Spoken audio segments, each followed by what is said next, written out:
Coach Chip has left. DeJounte Murray has some things to say about the Spurs. Is the Spurs ship sinking? You are Locked On Spurs, your daily San Antonio Spurs podcast. Part of the Locked On Podcast Network, your team every day. Welcome back to Locked On Spurs on the Locked On NBA Network. I'm your host, Jeff Garcia, Spurs writer for Kings 5 San Antonio. Glad to have you back. TGIF. Hope everybody's having a great end of the work week as we head you into the weekend right here on Locked On Spurs. And thank you for making Locked On Spurs your first listen each and every day, free and available wherever you get podcasts. What are we talking about today? Well, we recently saw the report that Chip Engelland, Spurs longtime assistant coach, is leaving the ship. He's heading out to OKC to join that squad. But we've been noticing a bit of a pattern here. You know, Becky, she leaves for a job in Vegas. Okay, fine. Maybe it was just a stepping stone for her coaching career. We heard what DeJounte Murray had to say. Things are bigger than basketball in San Antonio after he left. Is the Spurs ship sinking? And also we're going to be discussing Popovich as well as a versus segment with our guest, David Robinson versus Michael Jordan. What? This guy does not need an introduction. You can just say his name and all of San Antonio knows him. Michael Jimenez. Yes, the one, the only. Michael Jimenez is back. He is with San Antonio Sports Star, host of Halftime. Jimenez, welcome to Locked On Spurs, man. I am honored by your presence here. Yeah, I didn't big time you today, man. What's going on, my man? Yeah. I big timed Mike Light because we were supposed to do this a couple days ago, but then something came up and I had to change it on you. But glad you're here. By the way, no pressure though. You're on the last Los of the full season of Los. We're having a series finale light. Yes, everybody. Locked On Spurs starting next week until training camp. Will be going down to maybe 3 if there's something to talk about. So Locked On Spurs will be kind of light in the next few months, but so no pressure, Jimenez. You saved the best for last. But hope you get some time off, man, because you've been doing Spurs coverage 24/7, 365 for quite some time, man. Your colleague at the Star, Pledger, he jumped on the show about England leaving, but prior to that, I had sent them the rundown. And all I get is these texts. He's just laughing at me like, ha, ha, ha, ha, ha. I'm like, what's so funny? He goes, you have nothing to talk about because we talked about all this before. I was like, is it that bad? He's like, yeah, it's that bad. But then the England news hit, and here we are. By the way, I want to get your thoughts on something. Know what I hadn't done in a long time, and I did it right before we hit record? Ramen noodles. Like the old school college out of the little plastic bag, the square brick in a boiling hot water. I hadn't had that in a long time, and I enjoyed it, Mike. Now, which one did you have? The chicken, the creamy chicken, the shrimp, or the beef?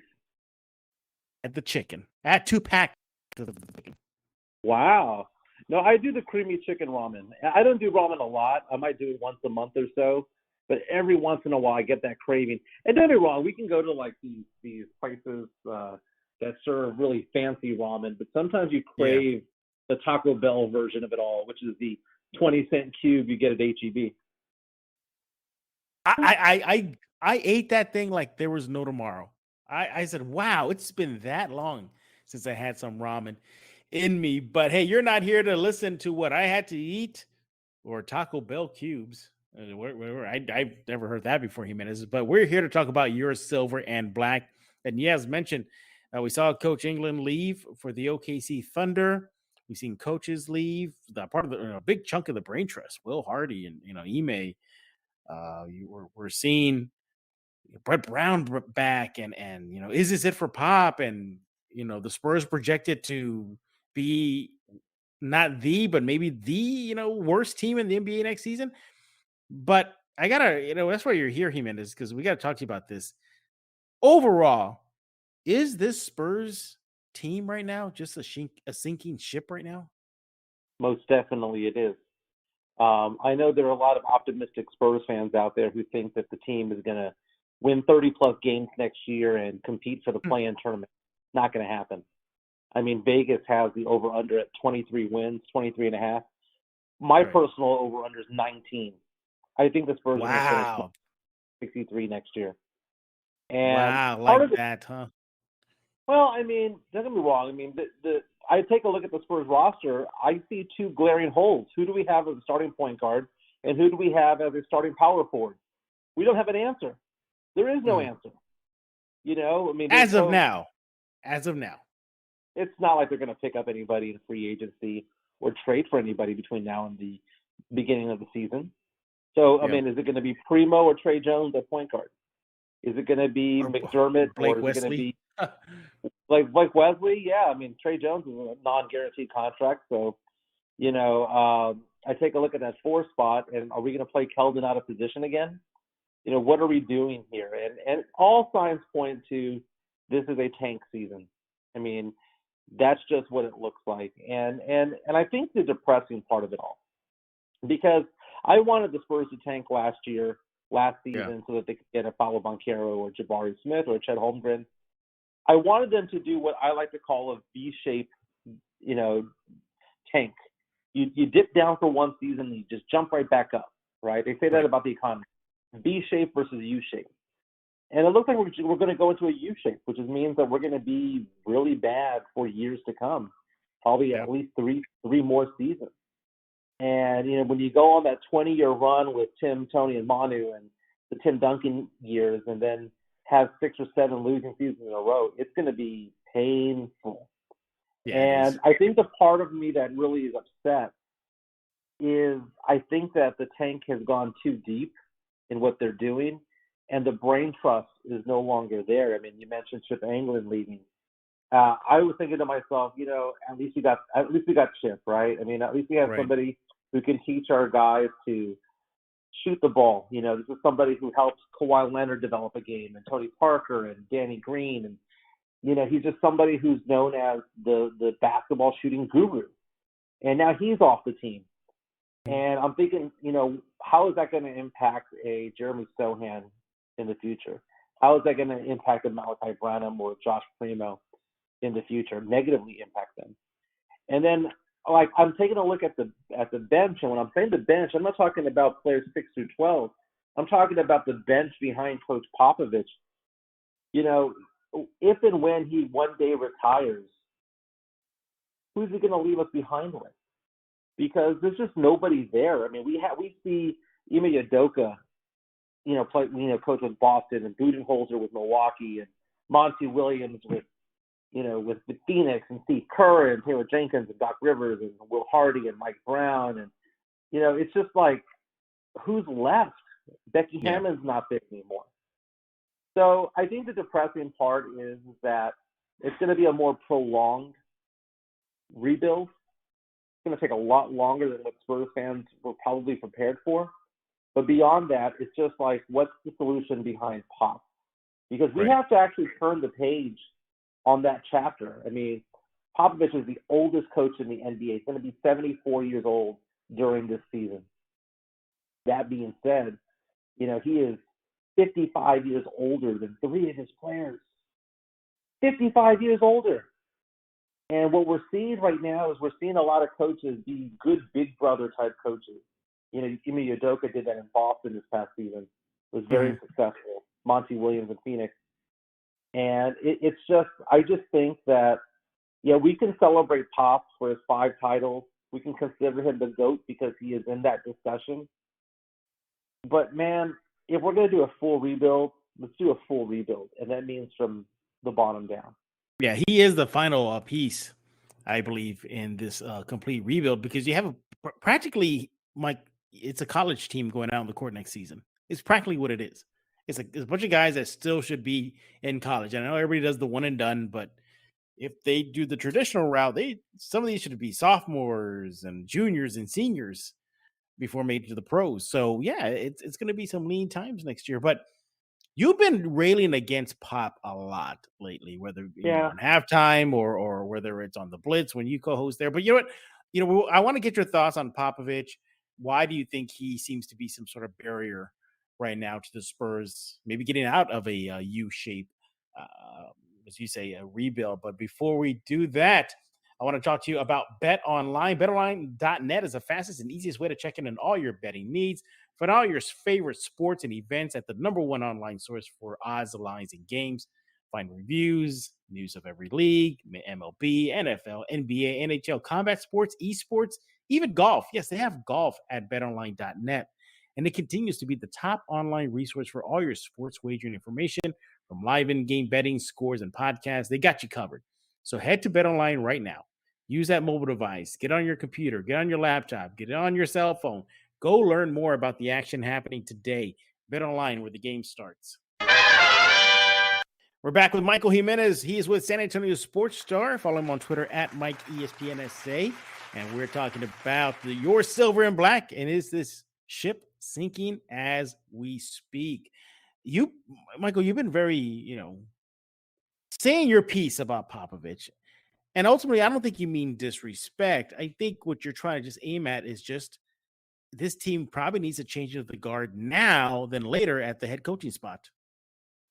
Exactly. What's the point of developing talent or drafting talent or trading for talent and have Pop leave midway through it all? Mm-hmm. And I think one of the things about it is, we saw this with DeJounte Murray being traded and him kind of opening up after he left San Antonio. And there's certain things that he said very cryptically, like, "You're the only one," to Ime Udoka on that Instagram post, "You're the only one who believes in me." Stuff like that.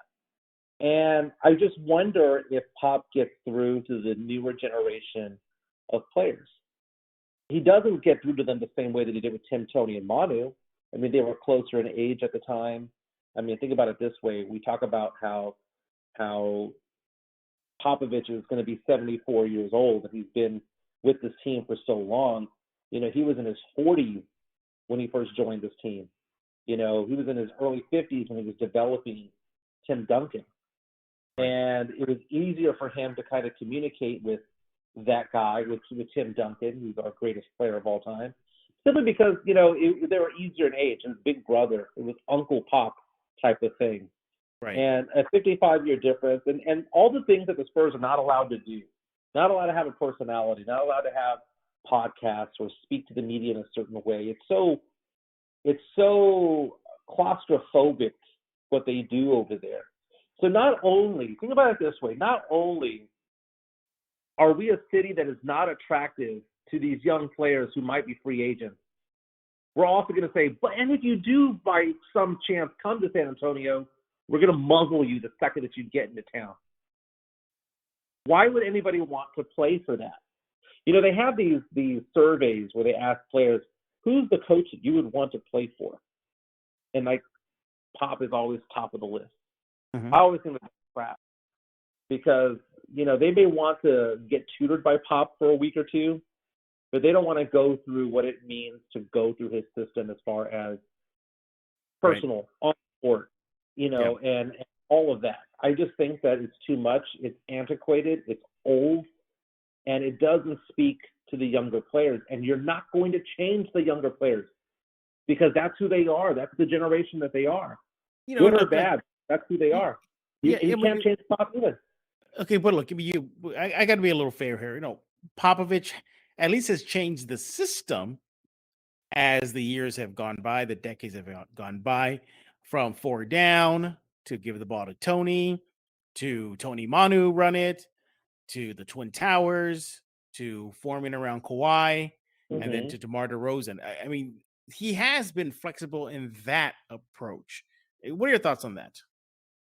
That's a very good point because it was a different team when it was the Twin Towers in 98, 99, in that time frame, and then when Robinson left and Manu got a bigger part of the offense in the mid-off. I understand that he has been able to kind of evolve along the way. But there's two types of evolution. There's on the court and there's off the court. And it's one of those things where you take a look at Pop at this age, being in his mid-70s. Can you make a long-term commitment to this franchise if you don't know if he's going to be there 2 or 3 seasons from now. Well, according to Popovich, he should have been gone by now. He was supposed to leave when Timmy exited. And he should have. And think about the legacy he's going to have. He's going to go down with 3, 4, 5, 6 seasons in a row of losing records. I mean, yeah, 5-time champ and future Hall of Famer, most wins of all time. I get that.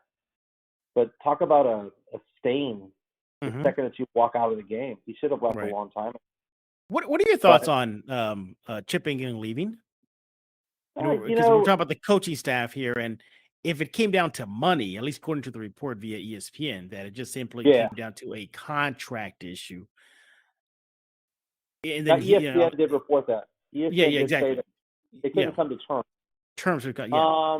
What are your thoughts on that? Is that more of a signal to you saying, like, this is a sinking ship right now, that they need to, get some putty and plug up the holes? How do you see that? Well, there's nothing left. I mean, what else is there that the Spurs have that we can hang our hat on to? I mean, Popovich, he's left, yeah. I mean, that's the only thing that we have left. We don't have an all-star anymore. We don't have. I just take a look at it. Chip England leaving. He was one of the highest-paid assistant coaches in the NBA. So for them to not come to terms, I get it, because it's kind of like, why would you pay somebody basically what a head coach gets paid, maybe, to on a team that's only going to win 19, 20, 25 games?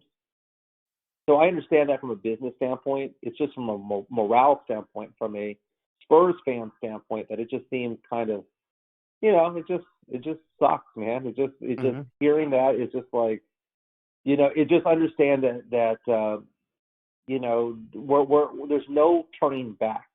We are sinking. There's not. I mean, even if we have breakout seasons from Keldon and breakout seasons from Vassell, and we do magically get 30, 35 wins, and we are in the play-in tournament and all that stuff, guess what? That just prolongs things. That just prolongs the losing season. Houston Rockets GM said it best a while back when he said the NBA punishes the middle. Either a race to the top or a race to the bottom, and the Spurs are racing at the bottom. And anything to the contrary is actually detrimental to the team. Us going and winning 30 games and getting the 10th spot, which, by the way, a lot of the, scouts and prognosticators when it comes to the draft or whatnot say that this is actually one of the best drafts coming up that we've seen in over a decade. So it's beyond for Wemby. It goes way beyond that. Yeah, I look, no, this sinking ship obviously is going to find its footing, its ground, because if they do have a 19-win season, as Michael is predicting, then the odds are high for the Spurs to get a Wemby or even a top 3 pick. But for the present, it looks bad. Do you think as of right now, this is just a ship without a rudder? That's the problem that I see. I was very complimentary towards Brian Wright for a lot of the moves that he made this year. Trading Bryn Forbes for picks and Thad Young for a first rounder and Derek White for a first rounder. And I understand the trade for DeJounte, though I disagree what they got for it. I do understand it. But that's where it kind of turned for me, because I was like, okay, we got a first rounder for Thad Young. That turned out to be the number 20 pick, and we got Malachi Branham for it. We got Blake Wesley for Derek White. We're stocking up picks. Trade DeJounte Murray. I thought it was an awful trade. I still think it's an awful trade. We got 2 first rounders and the potential for a third. They're selling it as 3, but it's 2 way down the road and 1 that may not manifest itself. I just think that right now the brain trust isn't there, man. There were a lot of great minds in there from back in the day with Presti and Hardy and all of those guys that were there. There was just this, and when R.C. Buford wasn't CEO and he was the GM, there was something different going on. I understand the vision that Brian Wright's trying to do, which is basically accumulate a lot of assets and then kind of build over the course of 4 or 5 years. I mean, I see it, but I just think that like with the DeJounte deal, they could have waited. The Spurs still had leverage. All of that reeked of we just cannot be burned the way that Kawhi burned us. That reeked of. Yeah. Yeah, it definitely is not good times right now in San Antonio. Now, again, the light at the end of the tunnel is, as of right now, a possible number 1 pick, top 3, worst case scenario. Maybe another bright spot is Spurs at the end of next season or before the trade deadline, do some more flipping of these players and asset acquired picks. So, yeah, I mean, sure, right now it looks bad. Optically, Chip England leaves because reported contract, DeJounte's comments, the brain drain that's going on in San Antonio of late. So yeah, this is what a rebuild looks like. And the Spurs got to hit rock bottom in a rebuild before they can climb back up. We're not done talking though. We get back, we're going to wrap up our talk with Michael Jimenez and his final thoughts on this current state of the Spurs. And then fantasy versus Robinson versus Jordan. Who would win? Yeah, we'll be right back. We're back with Michael Jimenez right here on Locked On Spurs. Follow him on Twitter at MikeESPNSA and check out his show, Halftime, on San Antonio Sports Star. He's going to brag about that in just a few minutes. So any final thoughts on the current state of the Spurs right now? We kind of hit the highlights. England left, Murray's comments, very young team. But this is part of a rebuild, Jimenez. This is what it looks like. Yeah, it's part of a rebuild. I'm interested to see what the rookies bring to the table. I mean, I'm sure they're going to spend a lot of time in Austin this year, but seeing what Blake Wesley was able to do in Las Vegas, and he looked good most of the games that he was out there.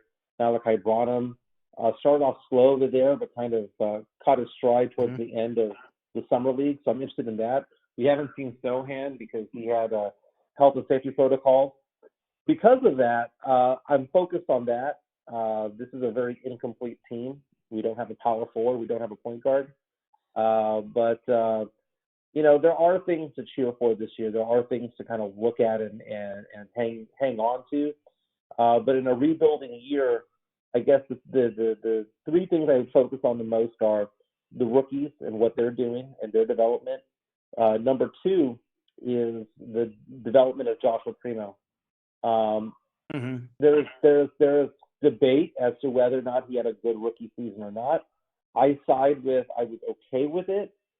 But it's just one of those things where you take a look at it, and I think for it to be ultimately a bust, if he doesn't get that sophomore slump, can he improve?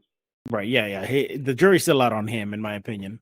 Yeah, but we're definitely going to get a good dose of Primo next season and a bunch of the young guys. And I still say this roster is probably going to look still different. I mean, what's the future of McDermott? What's the future of Josh Richardson? Jakob Poeltl? Right. Perhaps outside of Keldon, he might be the next best tradable asset for the Spurs. Yeah, the Spurs will make a trade. Oh, by the way, the third thing I'm looking at is if there's going to be a leap made between Devin Vassell and Keldon Johnson, who is our alpha? Yeah. Who is our alpha on the court? Well, it better be KJ because he's getting paid like an alpha. No, he's not. He's the 73rd highest paid player in the NBA. He's getting for paid the team.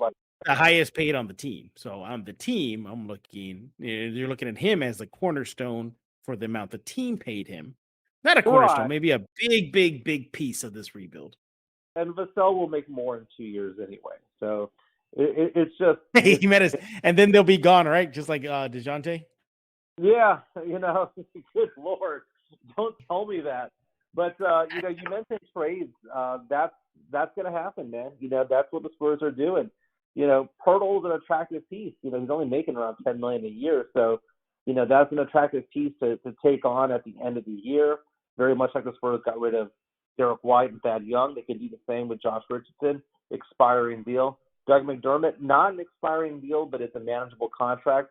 There are playoff teams who would look at those guys and say, we need that guy. Oh, for sure. And so the Spurs can roll the dice. We are in Philadelphia 76ers mode from 7-8 years ago. We are in OKC Thunder mode from 3 or 4 years ago. And the team has one of the best in the business, Brett Brown. So he knows all about trusting the process. Exactly. And he's back in San Antonio. Yeah. We want to hear your thoughts on this current state of the Spurs. Do you believe it's a sinking ship right now that's only going to find its feet and rudders later down the road? Or do you think it's going to be, as DeJounte Murray says, 15 years until the Spurs are back to relevancy? Let Mike know on Twitter at MikeESPNSA, and subscribe to Locked On Spurs wherever you get your favorite podcasts, including YouTube.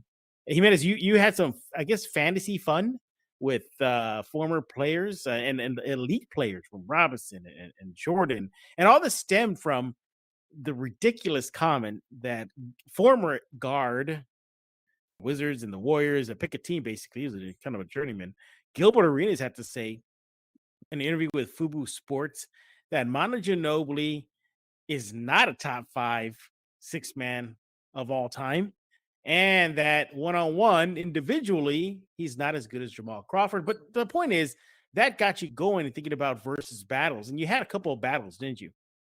Right, and people made fun of me for it, but I stand by it. So Gilbert Arenas, his comment was, well, who would you want one-on-one? If Manu Ginobili, went against Jamal Crawford, Crawford would take him, man, because Crawford's a better player. Therefore, Crawford's a better player because he could win one-on-one. And I said, well, that makes absolutely no sense because, first of all, basketball is not played on a one-on-one basis, right? It's 5-on-5. It's what you bring to a team. And I made reference to the fact that Michael Jordan is arguably, to many, many people, the greatest player of all time in the NBA. So I brought up the question on halftime. And it was off the cuff, so I wasn't planning on it. But I brought up the question, okay, if Michael Jordan, if we're going to use the logic that Gilbert Arenas has, engaging players, can Michael Jordan win a tournament of one-on-one basketball back in the day?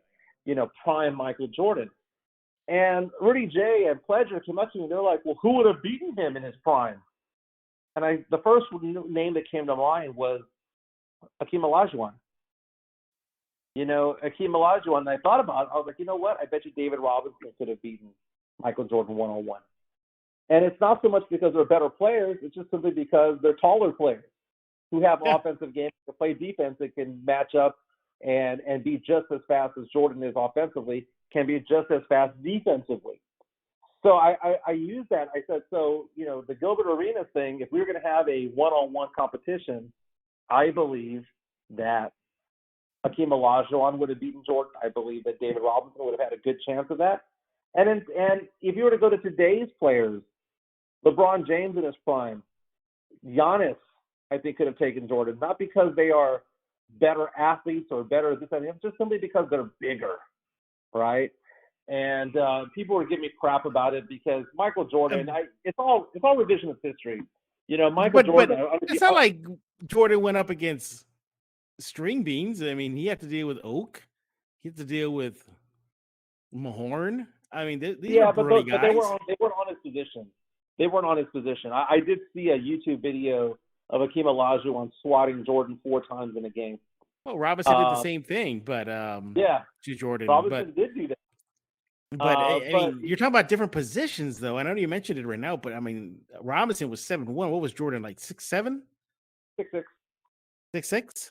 He was 6'6" out of North Carolina. Yeah, so I just take a look at it, and I just thought it was a really bad argument. But I started thinking, like, if there was a one-on-one tournament between all the players in the NBA today, who would win? And I personally think it'd be Giannis.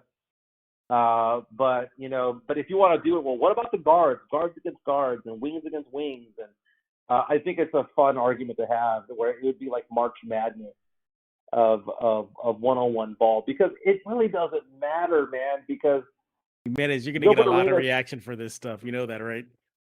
What's that? You're going to get a lot of reaction from what you're saying right now.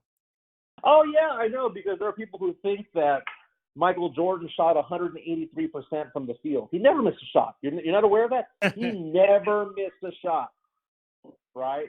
I'm sorry, man, but it's funny. Now, if you were to say Michael Jordan would have beaten all the other guards, well, of course he would have. I mean, Craig Elo, Mark Price, John Starks, he would have beaten all of those guys, But I don't know about it. I mean, Clyde Drexler might have something to say about that.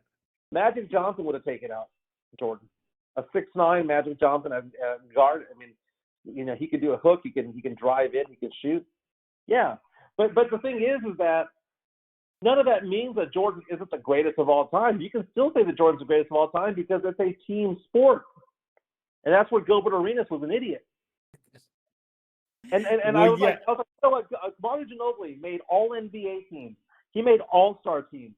In the 20 years that Jamal Crawford was in the league, who's a great player, by the way, very good player, never made an all-NBA team, never made an all-star team. Now, he has more Sixth Man of the Year awards, 3-1 over Ginobili. But Manu also had a gold medal. Are you telling me that Jamal goes Jimenez. Here he goes. Are you telling me that Jamal Crawford could have taken the 2004 Argentina men's basketball team to beat Team USA that had Duncan and LeBron James and Carmelo Anthony and Dwayne Wade and had Emeka Okafor and Allen Iverson and Steph Marbury? You're telling me that Jamal Crawford could have taken those four other guys who eventually made the NBA to a gold medal? Crap, full crap. Manu Ginobili is the best sixth man of all time. He is. There you go. See, I want to end it right there, Jimenez, because I want you to that'd be your final remark. Because I want you to get too much tomatoes thrown at you when they hear a lot of your comments right now regarding Jordan and D-Rob and Dream. And yeah, those were the good days, weren't they? There were some really good days in the 90s. Really, really good days. I miss those days. But Jimenez, we are done talking. Time for Los to get on a little bit of a mini vacation. End of the season. Yeah, well, I mean, it's just so rough right now. I mean, I pulled 2 Locked On Spurs in a row about the new jerseys, the SATX jerseys. That's how light it was. So, but knowing my luck, watch next week, something big's gonna happen. And I'm like, great. One time I did have to bug Jimenez to come on Los or Pledger or whoever else is on the rotation to come. I'm waiting for the Spurs to throw a pool party in San Antonio. Waiting for that to happen. We don't have pools in San Antonio? Yeah. You have to go to Austin for that? No. There's plenty of pools in San Antonio, but yeah, in case you didn't know, Locked On Spurs. Yeah, Locked On. What's that? Was that Jimenez? You do a parting gift? No, I was just saying. I'm so frustrated right now about the whole Austin thing. I'll never get over it. We're in a throuple with that city, and I don't like it. I never thought I would hear the word throuple on Locked On Spurs, but here we are talking about throuples on Locked On Spurs. We are done talking. We want to hear from you. As mentioned a little while ago, and repeat it again, yeah, Locked On Spurs is going to go in a little bit of a down period-ish starting next week. I'm going to try for 3, maybe get 2. It's just there's nothing to talk about. Nothing to talk about. So hopefully there will be something to talk about so you can continue getting Locked On Spurs.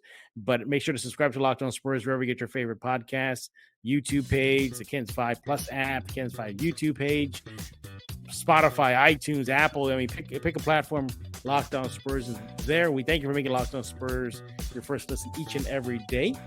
For your second listen, check out Locked On NBA. 30 minutes of NBA news in just one podcast. Now, Jimenez is going to brag about the San Antonio Star, halftime, and much more. What's going on over there?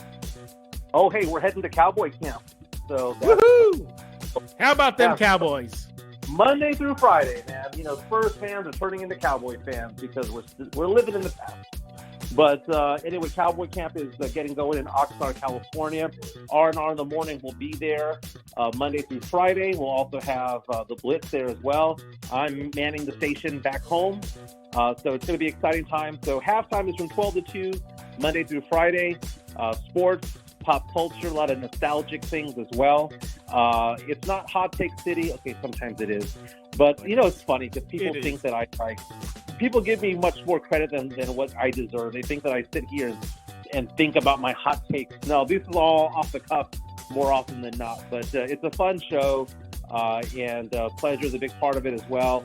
And I have a fun time doing it, and I cannot believe it's coming up on 1 year doing halftime on the Sports Star. Congratulations, Jimenez. Congratulations. Yeah, you really turned... Coming up soon.